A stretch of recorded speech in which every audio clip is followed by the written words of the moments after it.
ఇక పాపం ఇక వెలుగు చూద్దాం, వెలుగులు ఎట్లుంటుందో చూద్దాం. ఇక దసరాలోపే కొత్త టీచర్లట. ఆగమాగం కూల్చుడు ఎందుకు?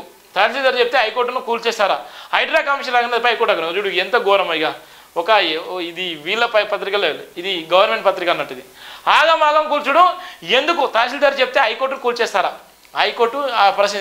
ఒక ఎంఆర్ఓ చెప్తే ధనదాన్ని కూల్చి, మరి ఆయనకు నష్టపరిహారం ఎవడియాలి?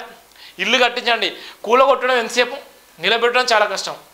ఆయన నిలబడ్డోని కూలగొట్టిల్లు, మరి నిలబెట్టే బాధ్యత కూడా ఇవాళ ఎంఆర్ఓ తీసుకుంటాడా, లేకపోతే రాష్ట్ర ప్రభుత్వం తీసుకుంటుందా, లేకపోతే రంగనాథ్ తీసుకుంటాడా, లేకపోతే ఎవరు తీసుకుంటారో చూడండి. చూడు ఎంత ఘోరంగా ఉందో. ఆదివారం సెలవు అయినప్పుడు కుటుంబంతో గడపకుండా కూల్చివేతలకు వెళ్లాల్సిన అవసరం ఏముంది? శని ఆదివారంలో కూల్చివేతలు చేపట్టరాదంటూ ఇదే హైకోర్టు ఫుల్ బెంచ్ తీర్పు వెలువరించింది. దీన్ని పట్టించుకోరా? అసలు కోర్టు ఉత్తర్వులను చదివారా? అన్ని రకాలుగా స్టేలు ఉన్నప్పటికీ ఎలా చర్యలు తీసుకుంటారని నోటీసులు ఒకే రోజు ఇచ్చి చర్యలు చేపడతారా? ఇదేనా మీకు తెలిసిన చట్టం? నిబంధనలకు విరుద్ధంగా వెళ్ళాలని కలెక్టర్ ఆదేశాలు ఇచ్చారా? అట్టయితే చెప్పండి, ఆ కలెక్టర్ని పిలిపించి వివరణ అడుగుతాం. అమీన్పూర్లో కూల్చివేతలపై హైకోర్టు అగ్రమైంది. చూడు ఎంత ఉందో, ఎవరి చెల్లి ఏం చేసినాం, ఎంత ఏముంది ప్రభుత్వం మీనగా. ఇక మనం ఇక మాట సొంత పత్రికనే, ఏ పత్రిక ఇలా కాంగ్రెస్ పత్రికనే, అది ఆ కాంగ్రెస్ పత్రికలో ఉంది. మరి దీనికి సోషల్ మీడియాలో ఉన్నటువంటి మేధావులారా ఇంకా సవాల్ చేయండి. ఇక నాకు ఏ పార్టీ ఇవ్వడం కదా, తప్పు చేస్తే ఎవరినైనా ప్రశ్నిస్తాను నేను. తప్పు చేసినటువంటి ఏ ప్రభుత్వమైనా ఎవరైనా ప్రశ్నిస్తాను నేను. అందరితో బాగుంటా, నాకు అందరూ కావాలి, కానీ తప్పు చేస్తే ఎవరిని వదిలిపెట్టాను, ఎవరినంటే వదిలిపెట్టాను. అదే జైబీ లక్ష్యం. ఇవాళ ఉన్నటువంటి ఇదే సొంత పత్రిక చెప్తుంది. ఏమని చెప్తుంది? ఆ కలెక్టర్ని పిలిపించి మేము మాట్లాడతాం, మరి చెప్పండి అని చెప్తుంది. మరి వాడు చెప్పినటువంటి ఎంఆర్ఓ ఎన్ని కోట్లు ఇన్నాడు, ఎన్ని లక్షలు ఇసుకున్నాడు? మరి ఎంఆర్ఓకున్న హైడ్రా కమిషనర్కి ఏం సంబంధం ఉంటుంది? రెవెన్యూకున్న పోలీసులకి ఏమైనా సంబంధం ఉంటుందా? ఏం సంబంధం?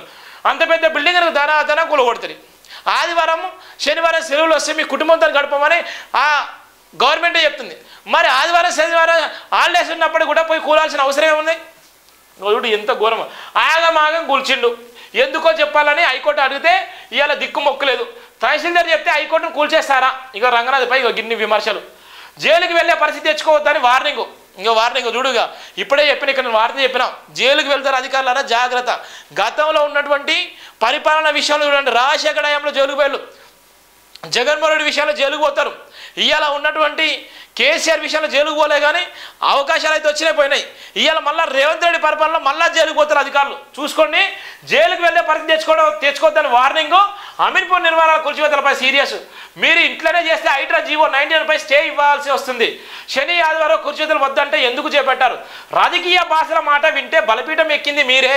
ఇగో నేను ఇవ్వడానికి చెప్తున్నాను, రాజకీయ భాషల మాట వింటే బలిపీఠం ఎక్కేది ఎవరంటే ఐఏఎస్ ఐపీఎస్ అధికారులు. దయచేసి చాలామంది నాకు తెలిసినటువంటి ఐఏఎస్ అన్న మీకు రిక్వెస్ట్ చేస్తున్నాను, ఐఏఎస్ ఐపీఎస్ అధికారులారా, మీరు కష్టపడి చదువుకున్నటువంటి చదువుకు న్యాయం చేయండి, మీ ఉద్యోగానికి న్యాయం చేయండి. మీరు ఆఖరికి బలిపీఠం కావద్దు, జైలుకు పోవద్దు అని సుప్రీంకోర్టు హైకోర్టే చెప్తుంది. ఇంత మంచి చెప్తుంది. రాత్రి హైదరాబాద్ మారిపోవాలంటే ఎట్లా? చెరువుల అక్రమ కూల్చివేతలను మేము అడ్డుకోవడం లేదు, కానీ రూల్స్ ప్రకారమే ముందుకు వెళ్ళాలని చెప్తున్నాం. కూల్చివేతలే మీ లక్ష్యమా? ట్రాఫిక్ గురించి పట్టించుకోరా? హైడ్రాకు ఉన్న విధానం ఏంటో చెప్పాలని ప్రశ్న. ఇక గతంలో ఇక బీఆర్ఎస్ వాళ్ళు దళిత బంధు విషయాలు అన్నారు. దళిత బంధుకు ఎన్నో కొచ్చలు వేసారు. దళిత బంధు విషయంలో ఇక ఇంకో ముచ్చటకొద్దాం. ఇక హైడ్రాకు దళిత బంధుకు సంబంధం చెప్దాం. హైకోర్టు చెప్పినటువంటి నేపథ్యమే.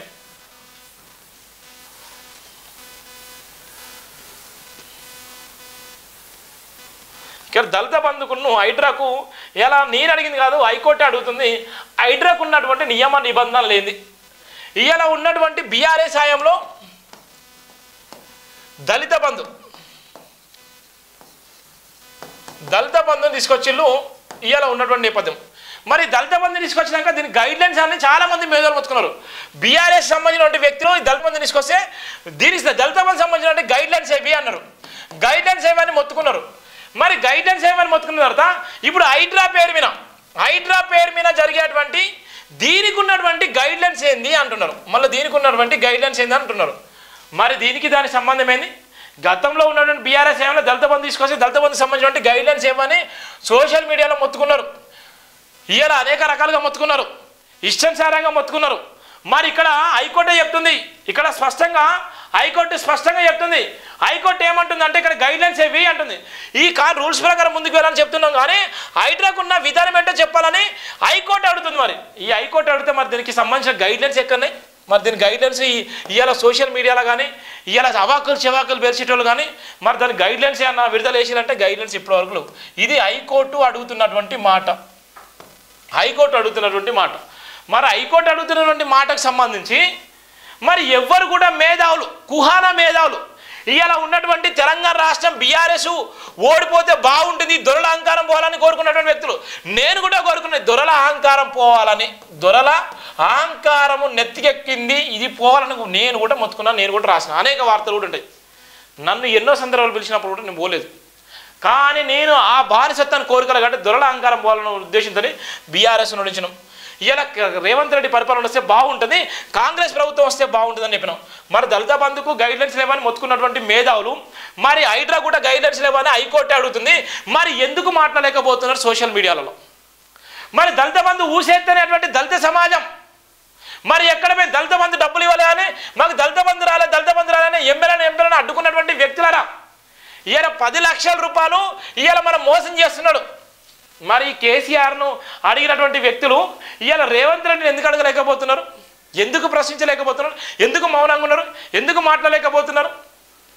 ఇవన్నీ ఉంటుంది. ఎంత భయంకరమైనటువంటి పరిస్థితి. అందుకోసమే ఇవాళ ఎవరు నమ్మాలో ఎవరు నమ్మొద్దో అర్థం కానిటువంటి నేపథ్యం కూడా మనం చూస్తున్నాం. ఇది ఉన్నట్టు ఇంకా చెప్పాలంటే చాలా ఉంటాయి. కానీ ఇంకా మా బుడ్డోడు మా తమ్ముడు లైవ్ పెడుతున్నాడు. ఇక